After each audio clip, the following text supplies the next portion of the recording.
Welcome to Encounters. Today, let's hear some creepy paranormal accounts of people that were posted on Reddit. My best friend is eating herself, and I have no way to prove it. My friend, who we'll call C for privacy's sake, has been tubby her whole life and recently started putting off weight pretty fast. At first, I was concerned that C may have developed an eating disorder, not only because of how quickly she's losing weight, but also because she'd been insecure about her size for her whole life, and had just gotten her first boyfriend around the time she had started losing weight. I dismissed these concerns, though, because I didn't notice anything wrong with her. She always finished her plate, had 3 meals a day, and overall didn't seem to have an unhealthy relationship with food. Her boyfriend was proud of her and was careful to make sure she wouldn't push herself even harder for him. I never heard her throwing up or gagging when we went to bed on the days I sleep over, even though her bedroom is near her bathroom and I'm a light sleeper. That ruled out both bulimia and anorexia.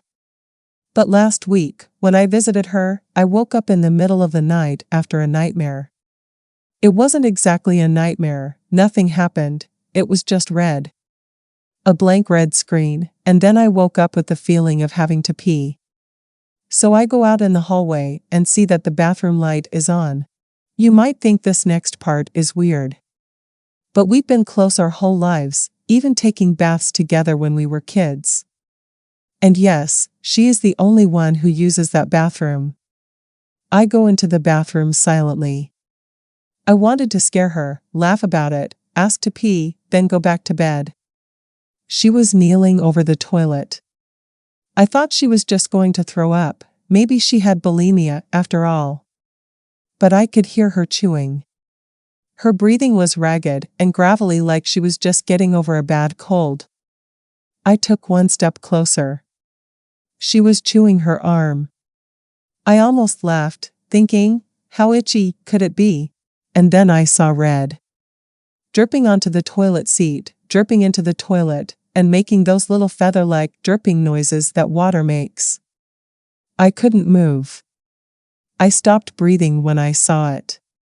I was sad for her and how bad her mental state was in order for her to even think of doing things like that.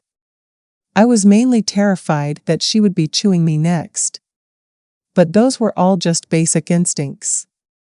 My first real thought was that what I was seeing was definitely self-harm and suicidal idealization, the same things I went to the hospital for. My second was that I absolutely could not interfere. I know her, and I know how things like this go. I know that when I got caught doing something similar, albeit more normal, I lashed out at everyone who tried to get me help.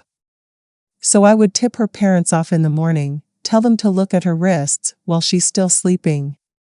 Then, she paused, moved her arm as if she was raising her hand, blood pouring down her arm and soaking into her light blue sleeve, and spat out her flesh in the toilet. It landed with a sickening plop. I was disgusted. The red clumps of flesh and the thick smell of blood permeated the room and made it humid. I was sad, seeing the tattered, chewed-up flesh on her arm. I was alarmed, disgusted, seeing the bone, and the yellow fat scattered about. I'm not the best author. I know I should show, and not tell. But how else do I put this? My best friend is an auto-cannibal. I witnessed my friend auto-cannibalize herself. I'm sorry that I don't feel like making this all flowery for you, though I know this automatically makes it less interesting. I should have left before this. But I stayed long enough to see her pluck the yellow globs out of her flesh and carefully wrap them in a large velvet pouch with a weird sigil on it that I'd never seen before.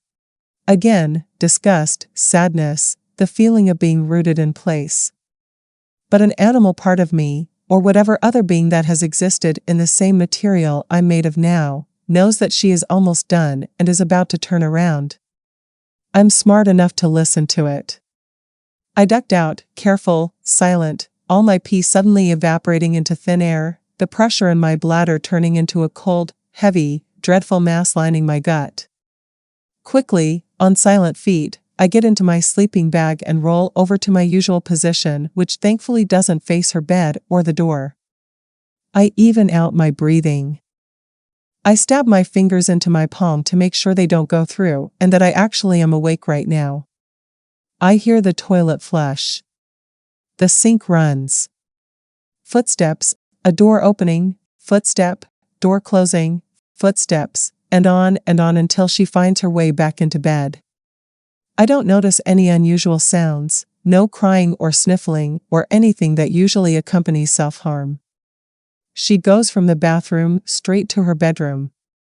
I wait until I hear her snoring softly to release some of the tension in my body. It took about 10 minutes of staring into the blackness and chewing on my lips, but I finally work up the courage to check her out. I remember specifically the thing that got me out of bed was, "Remember, this is still your C." So I get up and tiptoe over to her bedside. Cautiously, muscles burning and my heart about to implode, I fold her blanket in half and check her wrist. It was gone. Her skin was, well, I'll skip all the flowery language. Her skin was actually there. There was no trace of her teeth or of blood or anything. I checked her other arm. No bandages, no blood, nothing. I would have smelled her breath, but getting that close to her might have actually sent me into anxiety-induced cardiac arrest. So I tuck her back in, tiptoe back to my sleeping bag. At this point, I'm seriously concerned that this was an episode of hysteria or psychosis, but nothing particularly out of the ordinary has been happening with me lately. No other symptoms, though, and there are usually signs before someone experiences psychosis that vivid. I mentioned I've had a history of mental illness before, but nothing related to schizophrenia. But now there is no doubt in my mind that everything I smelled, heard, and saw in that bathroom was fake or imagined. So you can imagine my confusion when not only was her flesh intact, but there was no sign of it ever happening in the bathroom, even though I woke up before her. It's reasonable enough to deduce that she cleaned it up herself, but that fast? She left the bathroom moments before I did. I scoured the bathroom but couldn't find the pouch. Her mother was downstairs making breakfast. I don't think I need to clarify this, but I didn't have any sort of appetite. I went back into the bedroom to get dressed. She was sitting up, awake earlier than ever, no blood on her, no teeth marks. She was wearing the same pajama as last night, not a speck of blood on them, just the gravy stain she'd gotten last night during dinner. She could not have gotten up to clean it. I was awake the whole night. She was oddly happy to see me, even though she was the exact opposite of a morning person. She was usually grumpy when she woke up and insisted on the 5 more minutes rule, but this morning, she practically dragged me downstairs for breakfast, which she never threw up, and I was there until noon when my parents started pitching a fit over my absence. I couldn't stop looking at her. She was glowing, healthy, smiling, joking with her mother, planning what to do for today. At one point, I was staring so hard she had to ask me what was wrong and, jokingly, if there was something on her face. Her mother was worried about why I wasn't touching my food after they had all finished. I couldn't tell her.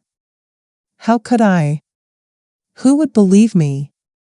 I told her I didn't feel well or something lame like that, I don't know. Fast forward to today. She looked amazing. No loose skin, and she was even developing an hourglass figure and a thigh gap. Her clothes were looser. She was healthy and whole. She was happy. And I love seeing her happy. I don't know what to do. Is this a psychological issue, even though she's happier than she's ever been? How do I help? Do I have a right to interfere? How do I get proof?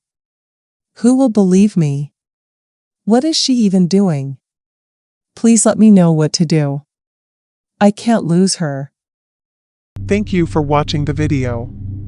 If you like this content, then please do subscribe the channel.